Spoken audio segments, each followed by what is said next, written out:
Hello, dear children. In today's class, we'll be going to discuss about punctuation marks. Punctuation marks are visual indicators used to separate sentences or parts of a sentence. They clarify the meaning of words in sentences, and now we'll be going to discuss much more about each of these punctuation marks. So, these are the indicators or the marks used to separate sentences and to divide these sentences and give a meaningful sentence. So, let's see the first one. The first one we are going to learn is full stop or a period. As we know, a full stop or a period, it marks the end of an affirmative, negative, or an imperative sentence. That is while using an affirmative sentence or while using a negative sentence, that is a declarative sentence, or in an imperative sentence. In the end of these sentences, we use a full stop or a period. And it is also used in abbreviations except for acronyms.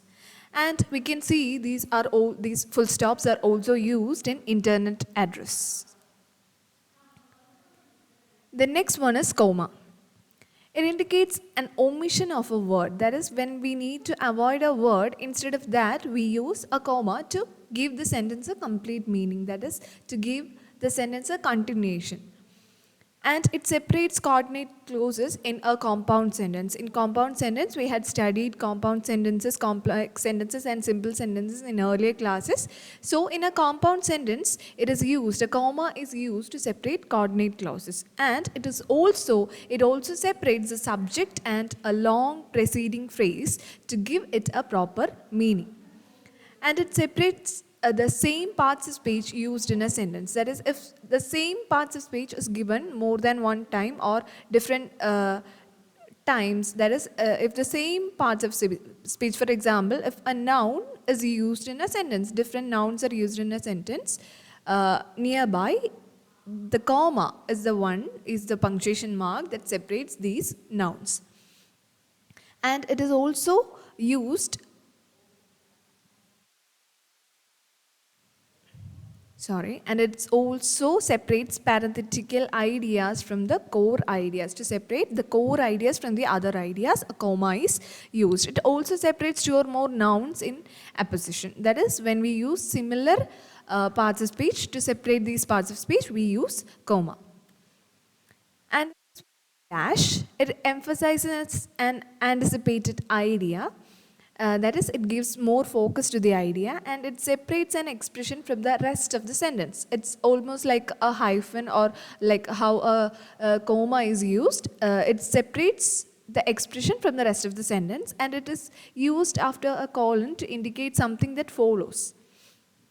It also indicates an abrupt change of idea. That is, from what we have already told, or from what we were saying earlier, to separate that and to give an abrupt idea, to bring about an abrupt change of idea, we use the punctuation mark dash. For example, as you see, finally we got what we had all along desired, and then a dash is given, our first television set at home. So this idea is conveyed, and to give an emphasis for the anticipated idea, that is their first television set at home, before that a dash is used.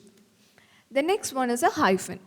It joins two or more words in a compound word. So in a compound word, we use a hyphen. For example, say this: she was truly happy for her daughter-in-law. Daughter-in-law, as we see, is a compound word, and to separate these or to join these words in this compound word, we use a hyphen. And the ex-director of the company is paying a visit this afternoon. So the ex-director is the compound word here, and a hyphen is used to join these two words. And in the third one, the commander-in-chief refused to sanction any leave to the sergeant. So in this, commander-in-chief, it's the compound word, and to join these words, a hyphen is used. So this is the use of hyphen in sentences. And now we'll have to learn about semicolon. A semicolon separates clauses. For example, reading "make a full man," conference "a ready man," and writing "an exact man." That is, these are separate clauses, and to combine these, we use a semicolon. Okay, and it expresses different ideas without writing a new sentence. You do not have to go for a new sentence, but rather you could use a semicolon and express your ideas in a single sentence. In the morning, he fought with his wife. That is the first part. In the afternoon, he reconciled with her. So, this is actually a continuation of the same sentence, but to express different ideas. These are different ideas portrayed in the same sentence. So, you need not write a different sentence or a new sentence. Instead, you could use a semicolon to convey the idea. So, this is the use of a semicolon in a sentence. And now, let's move on to colon. See, this is a colon,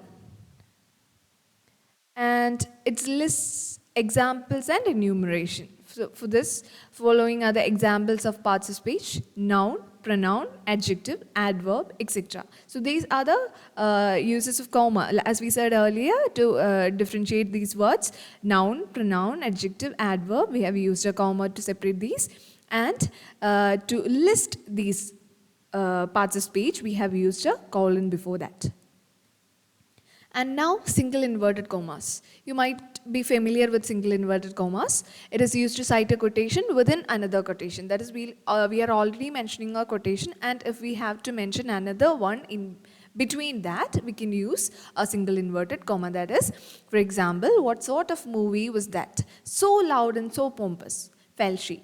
They seem to have forgotten that art lies in concealing art. So this is a quotation used within another quotation. They seem to have forgotten that. That was the first quotation, and art lies in concealing art is the other quotation. So while we use a quotation within another one, we use a single inverted comma, not a double inverted comma, not a quotation mark. Okay.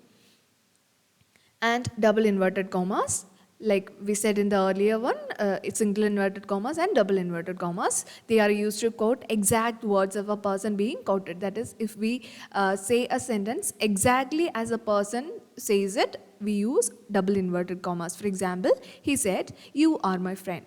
For this, we use double inverted commas. That is, "You are my friend" is the exact dialogue spoken by him. So we use or we convey it using double inverted commas. And now, an apostrophe. An apostrophe indicates the possessive case of a noun. That is, to give a possessive meaning to the noun, and it also shows words in a contracted form, to show a short form of it. And it shows letters and figures in the plural form to avoid confusion. Okay. And now let's see the example. The children's books are lying there. Here we can see a possessive case of a noun. That is, children is the noun used here.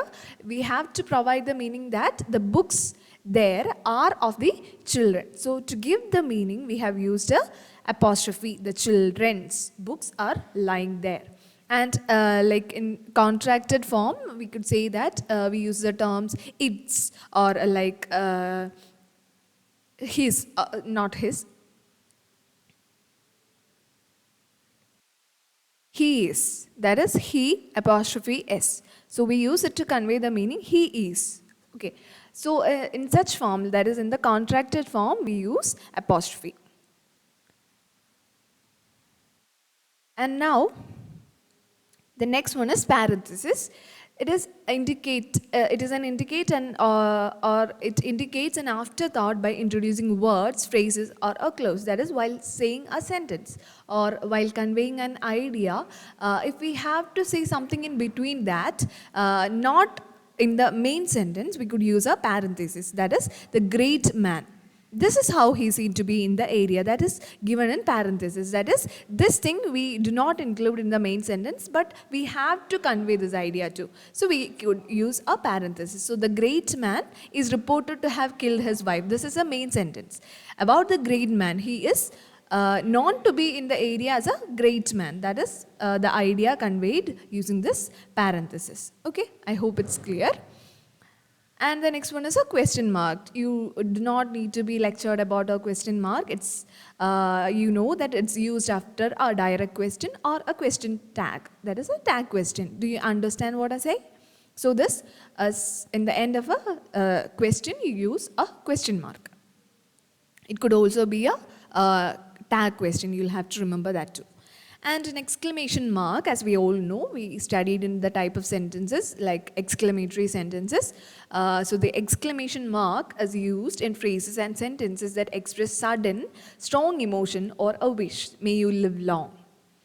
And capital letters are used in the beginning of a sentence, and it could be used inside inverted commas, like it is said, to err is human. The first letter of a sentence given inside an inverted comma should also be capital, and whenever you begin a sentence, it must begin with a capital letter. And it could also used for it could also be used for proper nouns.